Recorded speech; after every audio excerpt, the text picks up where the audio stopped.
Hello, YouTube. It's me, John Avenger, once again, and welcome back to another review. This is of a show that just ended last November. It lasted 2 seasons, had 2 movies, and over 30 episodes, so it's good enough to review now that I've seen it all. And that is the Really Loud House TV show from 2022.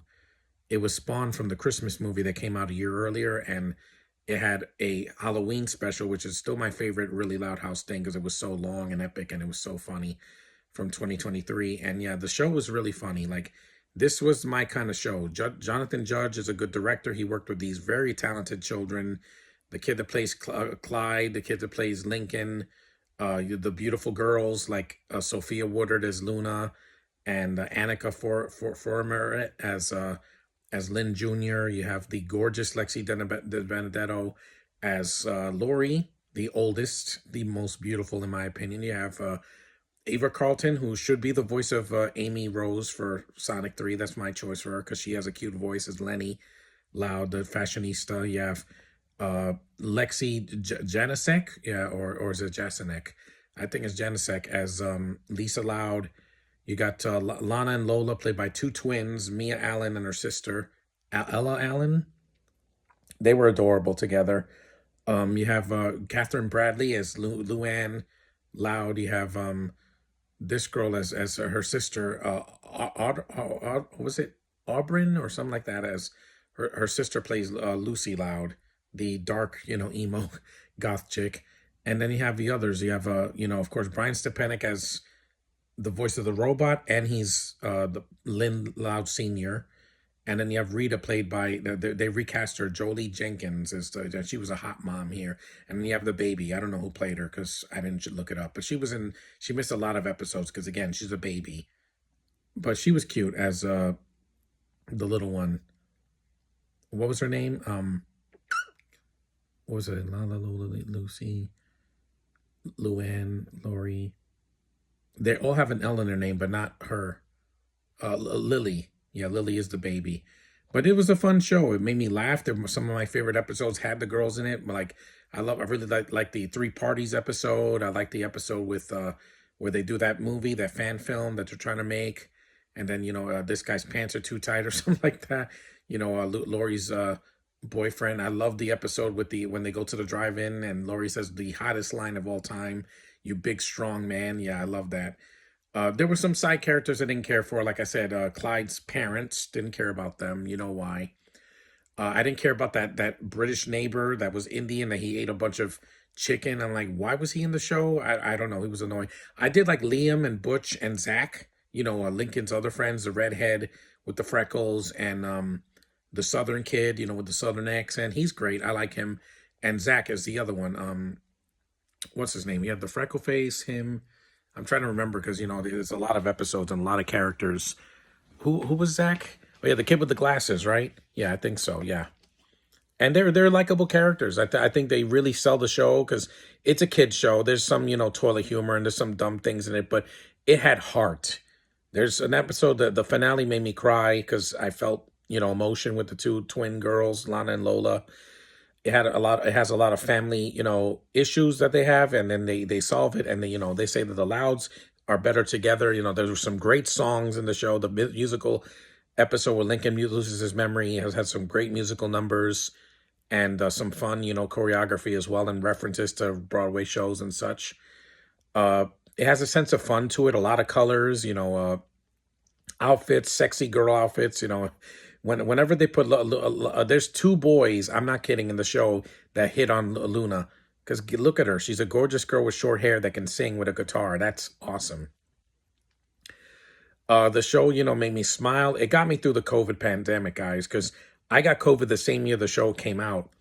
And, the laughs got me through those painful months, even after I recovered from it, because I was just so miserable. And even in 2021, when I got my vaccine and my arm was hurting, I saw the Christmas movie, and it made me feel good. I was like, this is fun. I want to see more. And they bought more. And they recast Lynn Jr. and whatchamacallit, and Lenny and the mom and the baby, but it worked. This is a recasting that definitely worked in its favor. It was not, like, oh, great, they recast them, it's not the same. No, it was better. The show was much funnier with the new cast. I got used to them. They really sold them. I love this cast so much. I hope they do other things after this. because they're so talented. Those kids and the adults, they're funny. They commit. All of them commit to their roles. They did the voices. They did the lift. They did the actions, and they act like the characters from the show, from the cartoon. And I'm gonna continue to watch the cartoon up until it ends because it's fun. I saw some of the movies of it I saw the Netflix movie, and I saw the Loud House Spy movie, which is not as good as the Christmas movie or the Halloween movie, but it was fun. It was fine. It gave me a couple laughs. Lincoln's a very likable protagonist. I love him and Clyde being friends. They're interracial bros, and they have a lot of fun together. And you buy their friendship, and how close they are. Um, their adventures are some hit and miss, but they're more hits than misses. And this show was very delightful. If you've never seen the show, it's on Paramount Plus. They have the first season there. The second season, they took it out of on demand for some reason. They're probably going to add it there soon. Hopefully, because I want to rewatch some episodes I haven't seen in a while. And it's fun. It's one of the best shows Nick has done in a long time. It's a live action show made from a cartoon that actually worked.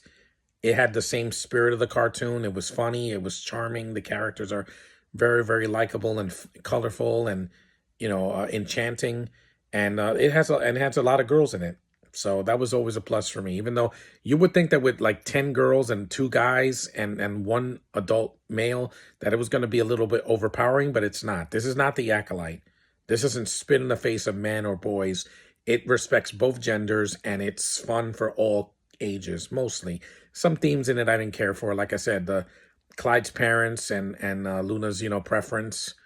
And also that the neighbor, the British neighbor, was not even needed. I don't even think he's in the show. Because, there's a lot of characters from the show, and there's some characters and side characters that are not in the show. Like that gym teacher or whatever, that episode with the gym teacher that Lincoln and Clyde, this guy loses his job because a hawk attacks him and he becomes a gym teacher. I'm like, yeah, I don't know if that character's in the show.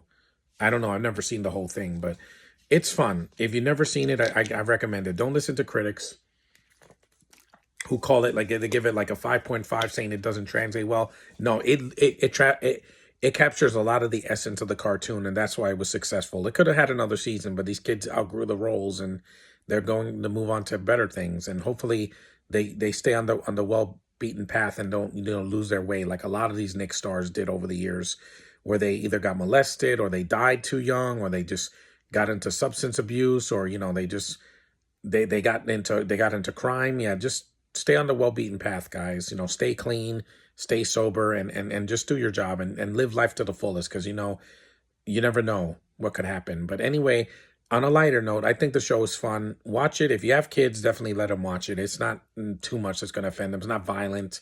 There's no F-bombs. There's none of that. So it's definitely kid-friendly. And it's worth your time. It was a lot of fun. I'm glad I got to rewatch it. These girls are beautiful. I love watching them in the KCAs. And, add their pictures on Google. And, I just have pictures of them all over my albums on Facebook, because I adore these girls. They're so lovely and feminine. And they never were not feminine in the show. Even Luna, that wears black, is like always in like a skirt or something. I'm like, hey, I get it. The show appealed to both boys and girls. And the girls are lovely. So I did this for them, for Women's Month, because a lot of them are women. I like about half the cast, but some of them will be beautiful women in the future. So thanks for watching. I'm really tired, so I'm going to just get this over with before it's midnight. And acknowledge me, and I'll see you guys in 2 days to do my podcast for Lego DC Superhero Girls, Intergalactic Games, and Hero of the Year. So see you then. Later.